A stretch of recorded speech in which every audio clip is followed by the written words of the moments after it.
오늘은 우리나라가 일제치하에서 해방된 지 벌써 79주년을 맞이하는 해방기념주일입니다.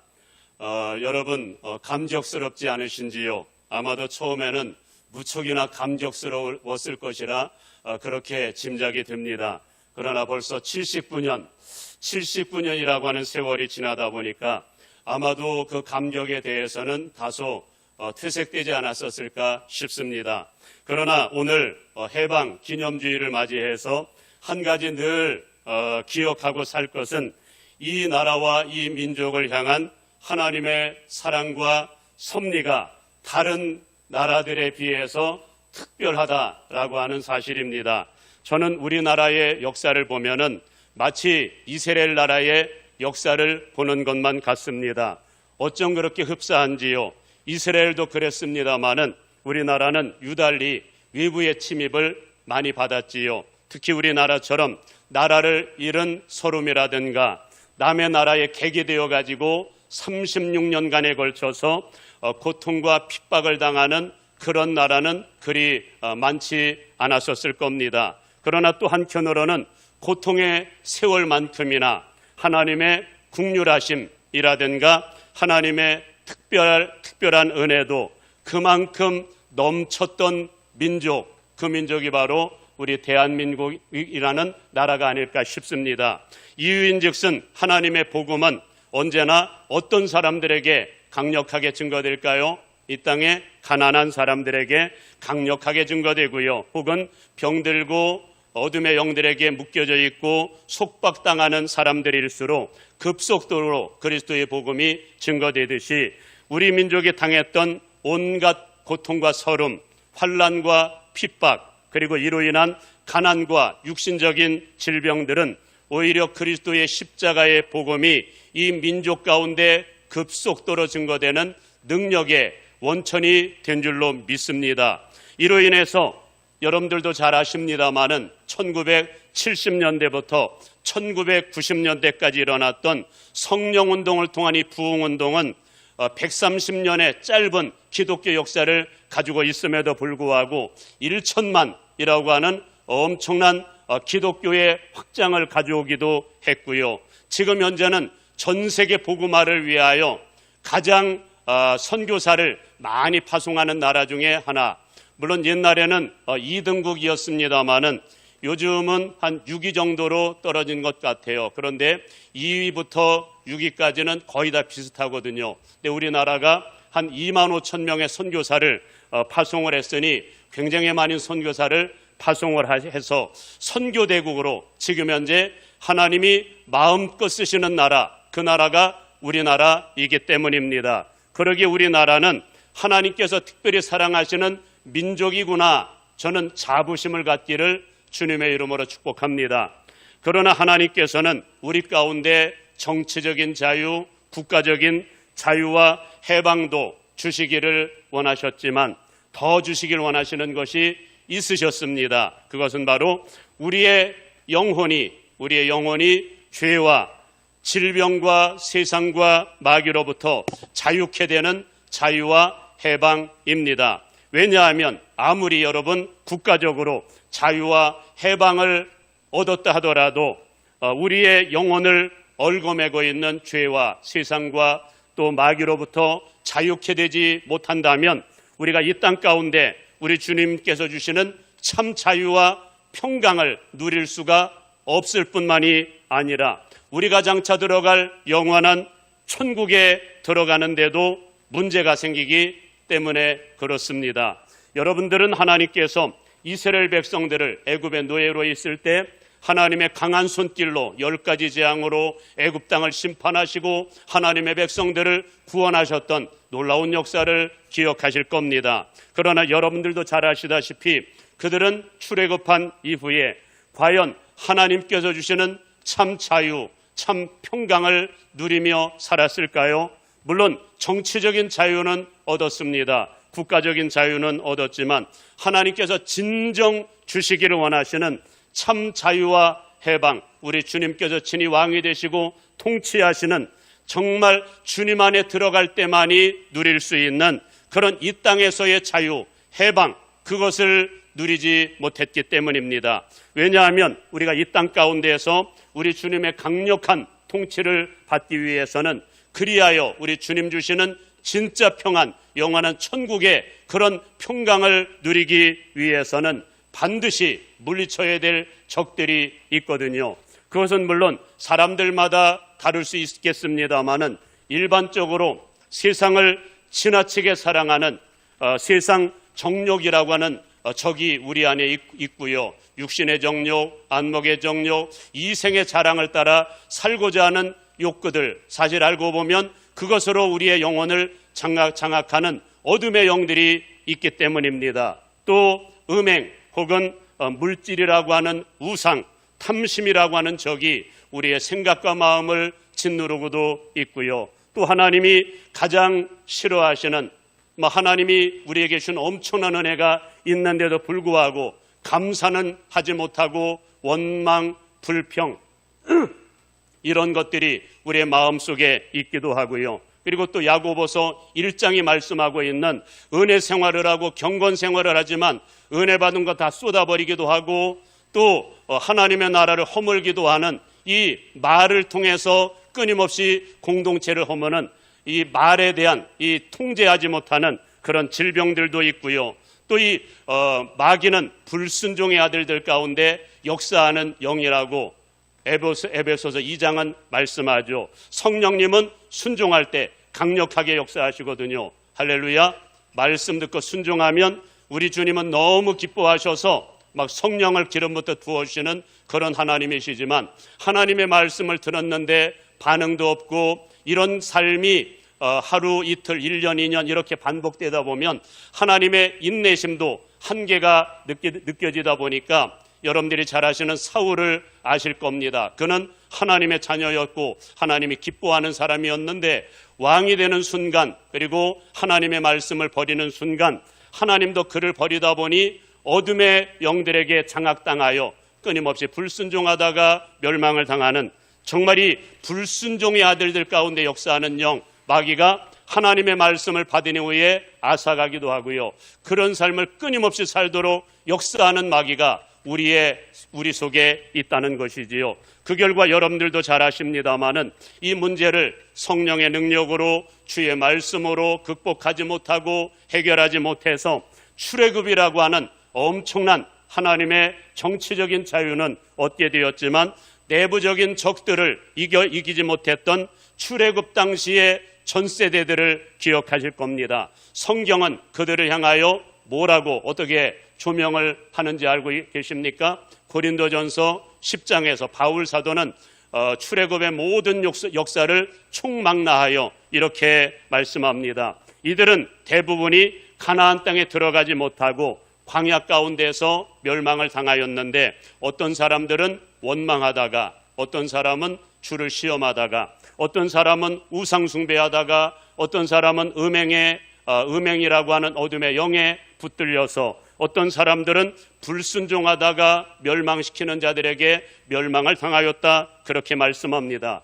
그러나 안타깝게도 이러한 역사는 출애굽 때만 있었던 것이 아니라 말라기까지 역사를 보게 되면 이스라엘 전체의 끊임없는 역사가 되고 있을 뿐만 아니라 더 안타까운 사실은 오늘을 살고 있는 우리들의 이야기도 되고 있다는 겁니다. 그래서 하나님께서는 구약 성경의 많은 부분에서 예고를 하셨습니다마는 하나님의 아들 예수님을 이 땅에 보내주신다는 겁니다. 하나님의 아들 예수님을 이 땅에 보내주시는 취지에 대해서는 예레미야 31장의 말씀을 통하여 그런 말씀을 하셨습니다. 하나님께서는 이스라엘 백성들을 하나님의 강한 손길로 애굽 땅에서 10가지 재앙을 통해서 구원하시고 신의 산으로 인도하셔서는 율법을 통하여 하나님의 자녀가 되는, 하나님의 백성이 되는 언약을 체결하신 이후에 하나님은 그들을 강력하게 인도하셨다고 말씀합니다. 하나님은 그들의 남편이 되어 손을 잡고 인도하셨음에도 불구하고, 아주 강력한 기적과 능력으로 인도하셨음에도 불구하고 끝내는 하나님과 맺은 언약을 깨뜨렸다, 그렇게 말씀합니다. 그 결과 하나님께서는 돌판에 새겨주신 이 말씀으로는 말씀대로 살 수 없음을 아시고 하나님은 하나님의 아들 예수님을 보내시는데 예수님을 어떤 취지로? 새 언약의 체결자로 보내신다는 말씀입니다. 그리고 그 언약의 말씀을 지키는 능력까지도 주시기 위해서 성령 세례 베푸시는 이로 이 땅에 오셔서 하나님의 언약의 말씀을 전부 우리의 신비의 가슴판에 새겨주시겠다는 겁니다. 그렇게 하시는 취지는 하나님을 이제부터는 알아라, 섬겨라 이렇게 말을 하지 않아도 성령이 임재하시는 순간 영의 눈이 열리고 귀가 열리고 정말 그래서 영적인 모든 세계를 알게 되어서 적극적으로 하나님 사랑하는 하나님을 섬기는 백성들로 거듭나게 된다라고 하는 말씀이었습니다. 그리고 하나님은 장차 보내실 예수님을 두고 이사야 61장의 말씀을 통해서는 이런 말씀을 주시는 겁니다. 그분께서 오시는 취지, 목적을 이렇게도 말씀을 합니다. 주의 성령이 내게 임하셨으니 이는 가난한 자에게 복음을 전하게 하시려고 내게 기름을 부으시고 나를 보내사 포로된 자에게 자유를, 눈먼 자에게 다시 보게 함을, 눌린 자를 자유롭게 하고 주의 은혜의 해를 전파하게 하려 하심이라. 할렐루야. 이 말씀은 누구에 대한 말씀일까요?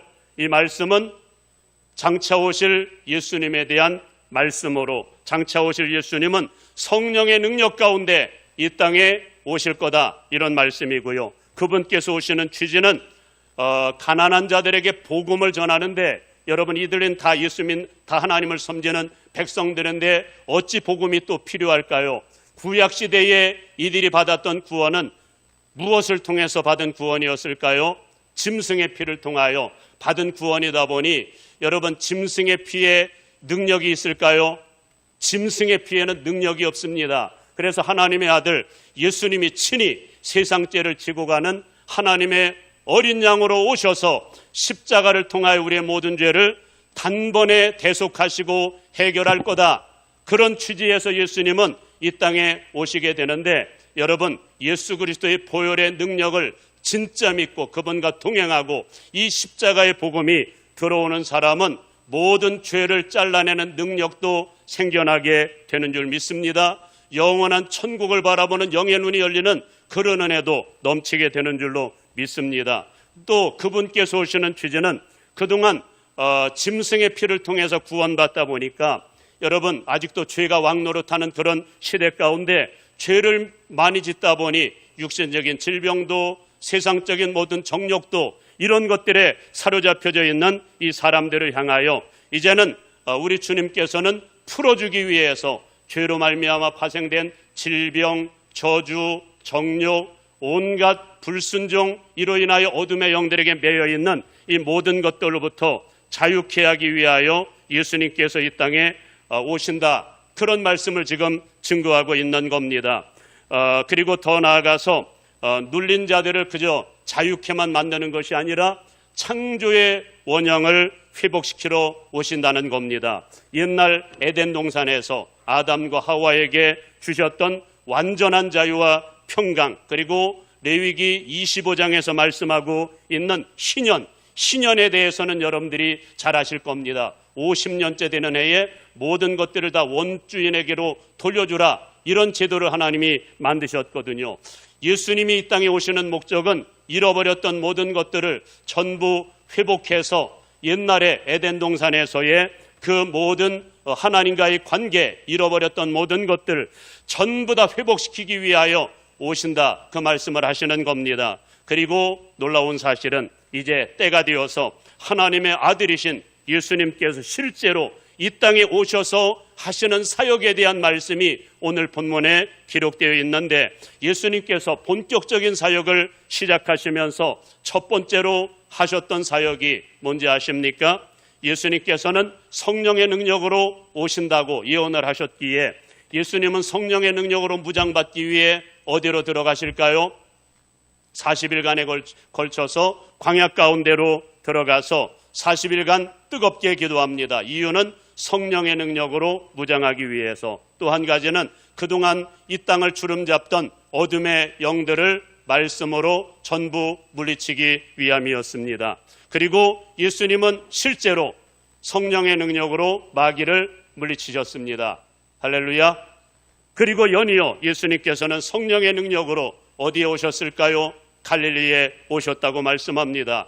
그렇다면 성령의 능력 가운데 갈릴리에 오신 예수님께서 사역을 시작하시면서 가장 먼저 선포하셨던 말씀이 뭔지 아십니까? 그게 바로 이사야 61장의 말씀을 인용하셔서 하셨던 말씀인데, 아까 선포했던 주의 성령이 내게 임하셨으니 이는 가난한 자에게 복음을 전하게 하려 하심이라. 나를 보내사 포로된 자를 자유를, 그리고 눈먼 자에게 다시 보게 함을, 눌린 자를 자유롭게 하고 주의 은혜의 해 신년을 선포하게 하려 하심이라.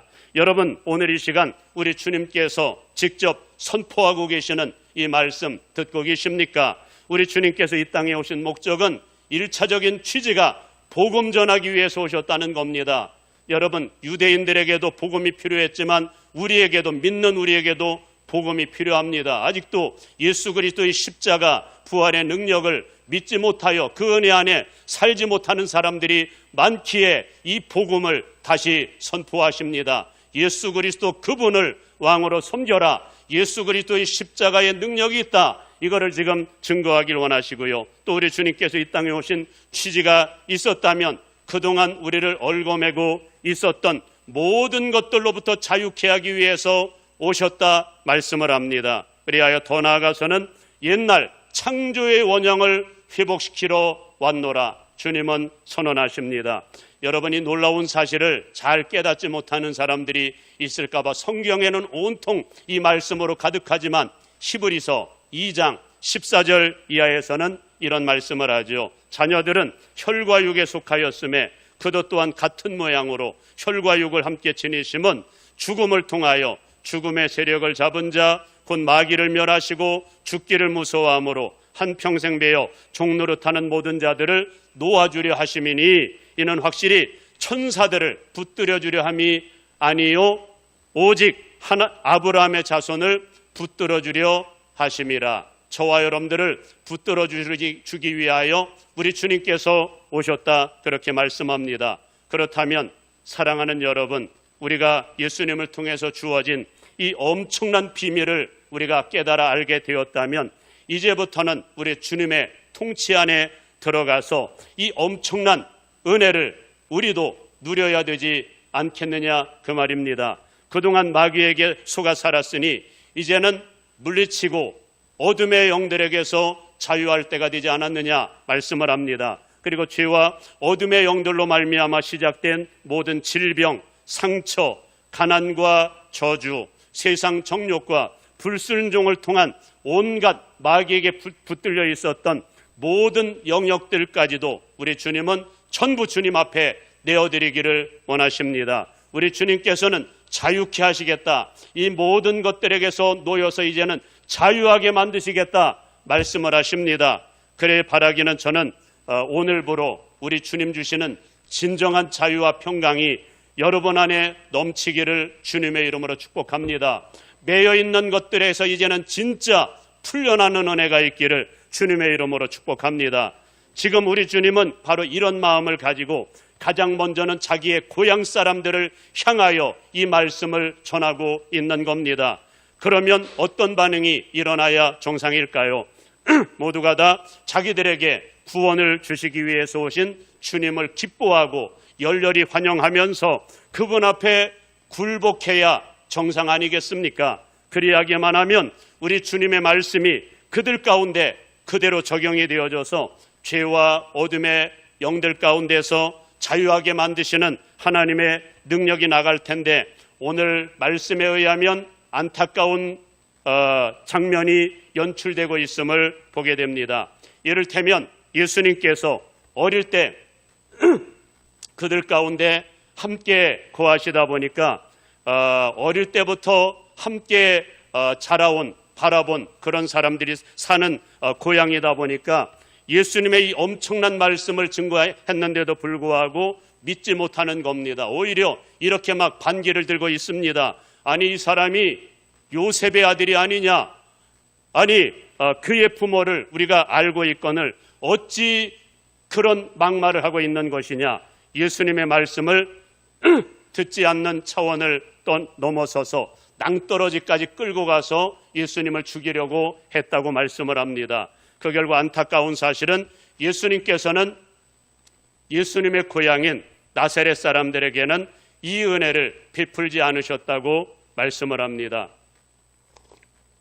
왜냐하면 예수님께서는 두 가지 구약 성경의 비유를 통해서 말씀을 하고 계십니다마는 하나님의 은혜는 믿는 자들에게만 임한다는 겁니다. 예수님을 환영하고 기뻐하는 사람들, 정말 사모하고 갈망하는 사람들에게만 이 은혜를 주신다는 겁니다. 그 결과 예수님께서는 그들에게 그런 말씀을 하셨습니다.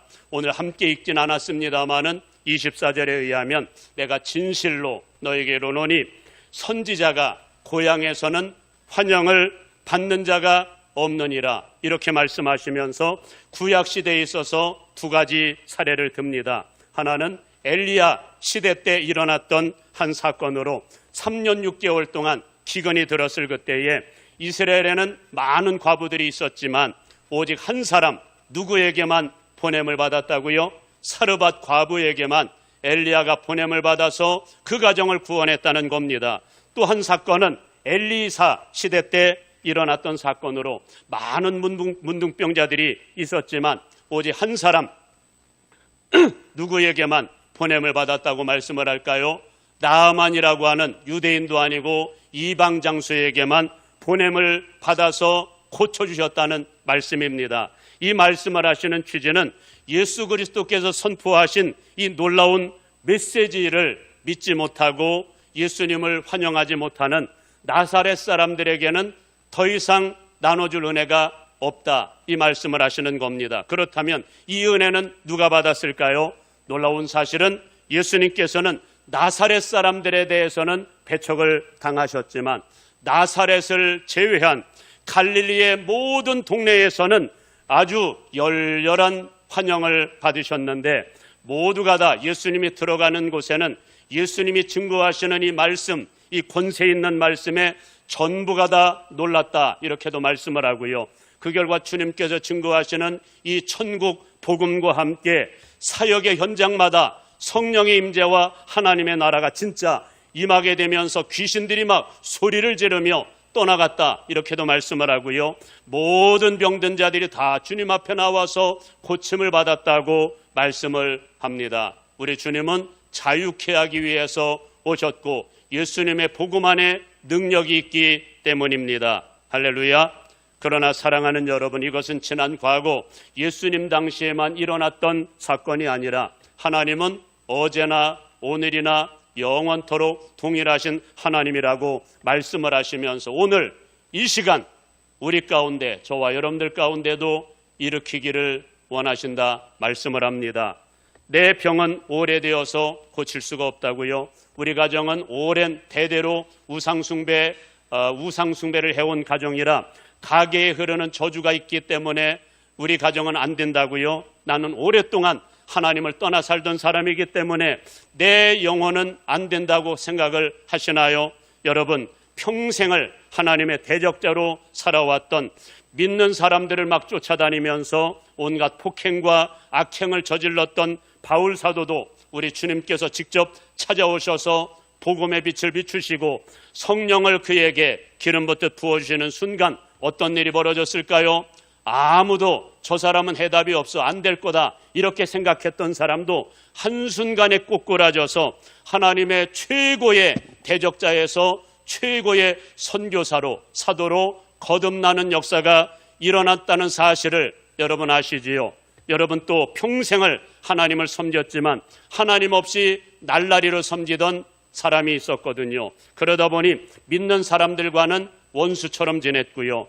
또 세상 정욕에는 얼마나 빠져 살았던지 남편을 5씩이나 막 바꿔가며 살던 여인이 있었거든요. 누구죠? 수가성 여인이 있었지요. 그러나 그녀에게도 우리 주님께서는 성령의 생수를 안고 찾아오셨고요. 우리 주님의 생명의 복음이 성령의 능력 가운데 수가성 여인의 심령 가운데 꽂히는 순간 들어가는 순간 한순간에 변화되어서 여러분 참 예배자, 영과 진리로 예배하는 예배자로 거듭나게 되었을 뿐만 아니라 나중에는 예수 그리스도의 생명의 복음을 증거하는 전도자로 거듭나게 되었다는 사실입니다.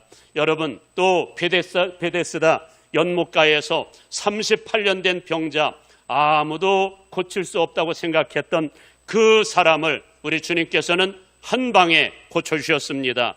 여러분, 우리 주님께서 하시고자 하시면 지금 이 시간 우리 가운데도 일어나게 될 줄로 믿습니다. 중요한 건 이 엄청난 은혜를 베풀기 위해서 오신 예수님을 믿느냐, 예수님이 이루신 십자가와 부활의 복음을 믿느냐, 또 믿는 자들에게 주신 말의 권세, 중보기도의 능력을 우리에게 허락해 주셨는데, 믿음으로 선포하고 믿음으로 기도하기만 하면 이루어질 줄 믿느냐, 이 믿음을 갖고 있는 게 중요하다는 겁니다. 바라기는 이 믿음이 여러분 안에 성령을 통해서 있기를, 그동안에는 예수님에 대하여 좀 멀리 했었다면 이제는 예수님 그분을 가장 사랑하고 우리에게 베푸신 능력을 성령으로 알기를, 그리고 마음껏 활용하기를 주님의 이름으로 축복합니다. 그리고 더 나아가서 우리 주님은 이 땅에 복음을 전하기 위해서 오셨고요, 또 이 땅에 매인 자들을 풀어주기 위해서 오셨기에 우리도 그런 길을 걸어가기를 원하십니다. 특별히 오늘 주님께서는 우리가 드려지는 예배 속에서 이런 사역을 감당하기를 원하십니다. 죽은 예배가 아니고 살아있는 예배가 되기 위하여 우리 주님께서 마지막으로 우리의 예배 속에 이 사역을 감당하길 원하셔서 주문하시는 말씀이 있습니다. 여러분, 우리가 예수님의 사역 속에서 발견하는 한 가지 놀라운 사실은 예수님은 노방에서만 이런 능력을 행하시는 것이 아니라 더 관심을 갖고 기적과 능력을 행하셨던 장소가 있습니다. 어디일까요? 안식일에 예배의 장소에서 그런 일을 행하셨다는 사실입니다. 한 번은 예수님께서 안식일에 회당에서 천국 복음을 증거하실 때 18년 된 18해 동안이나 귀신에 눌려가지고 허리가 꼬부라진 여인이 있어서 예수님이 고쳐주셨습니다. 그랬더니 회당장이 막 노발대발하기 시작합니다. 아니, 안식일에 하지 못할 일을 했다고 하면서, 그러면서 병 고치는 일은 안식일을 제외하고 다른 날 하라, 이렇게 하는 장면이 나오지요. 바로 그때 예수님께서 하셨던 말씀 기억하시나요? 너희가 만일 안식일에 소나 양이 구덩이에 빠지면 건지지 않느냐, 하물며 18년 동안이나 사탄에게 매인받은 아브라함의 딸을 매임에서 풀어주는 것이 마땅치 않겠느냐. 그러면서 주시는 말씀은 안식일을 위한 안식일, 예배를 위한 예배를 드리지 말고 생명 살리는 예배, 사탄에게 매인받은 사람들을 풀어주는 예배, 중보기도하는 그런 예배, 이런 예배를 드려라, 이것을 주문을 하셨고요. 또 한 번은 예수님께서 세리마태를 전도하시자 모든 것을 버리고 예수님의 제자로 헌신하는 장면이 나오지요. 그러자 세리마태는 너무 감격스럽고 기뻐서 이제 마지막으로 사람들을 다 초대해서 성대한 잔치를 벌이기를 원해서 세리들, 예수님의 제자들 전부 초대해서 잔치를 베풀었습니다. 그때도 불청객들이 등장을 하는데 바리새인들, 서기관들이 등장하면서 악한 말로 대적을 하기를, 너희 선생은 어찌 죄인들과 함께 죄인들을 영접해서 그들과 함께 식사를 하는 것이냐. 그때 주님께서 뭐라고 말씀하셨는지 아십니까? 건강한 사람에게는 의사가 쓸데없고 병든 자에게라야 쓸데있나니, 인자는 의인을 부르러 온 것이 아니라 죄인을 불러 회개시키러 왔노라. 그러면서 하시는 말씀이, 너희가 만일 내가 긍휼을 원하고 제사를 원치 아니하노라 하신 뜻이 무엇인지 알았더라면 무지한 자를 정죄하지 않았으리라.